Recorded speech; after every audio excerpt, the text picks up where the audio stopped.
أشرقت نفسي بنور من فؤادي حينما رددت يا رب العباد. ایسی عورت جو نہ گھر کے قابل ہو نہ شوہر کے لیے سکون.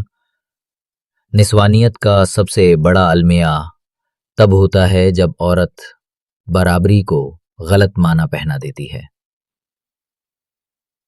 آج کل کے بہت سے گھروں میں ایک خاموش المیہ پل رہا ہے.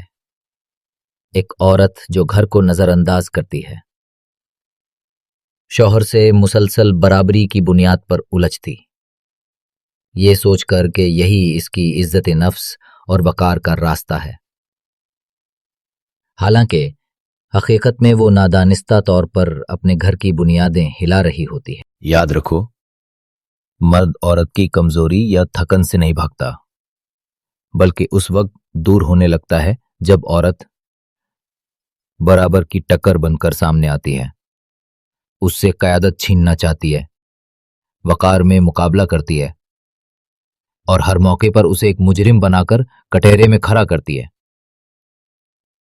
ایسی عورت جو گھر کو پس پشت ڈال دیتی ہے، رشتہ داروں اور سہیلیوں کی غیر ضروری باتوں میں الجھی رہتی ہے، یہ سمجھتی ہے کہ شادی ان سب چیزوں کے باوجود چلتی رہے گی، لیکن وہ خود اپنے ہاتھوں سے جدائی کے بیج بوتی. شادی ایسا بندھن ہے جو بے پردگی اور ہر بات کے تماشا بننے کو برداشت نہیں کرتا. وہ بستر جو تم دونوں کو جوڑتا ہے، اس کے راز شام کی محفلوں کا موضوع نہیں ہونے چاہیے. مرد ایک حد تک درگزر کرتا ہے، لیکن ہمیشہ نہیں. جب اسے لگتا ہے کہ گھر میں شور ہے، بے ترتیبی ہے اور اس کے کانوں میں صرف شکایت، ضد اور تلخی گونجتی ہے، تو پھر وہ یا تو دوسرا نکاح کر لیتا ہے یا طلاق دے کر اپنے سکون کی راہ نکالتا ہے.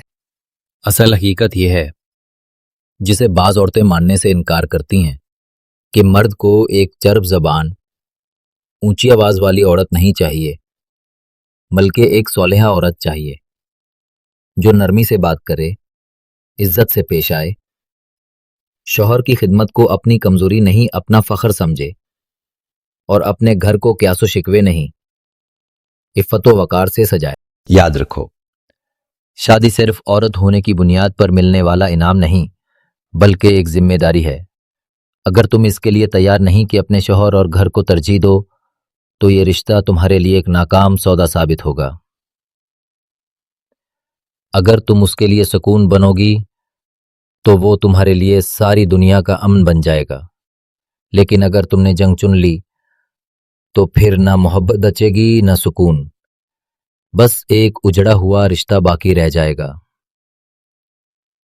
أشرقت نفسي بنور من فؤادي حينما رددت يا رب العباد.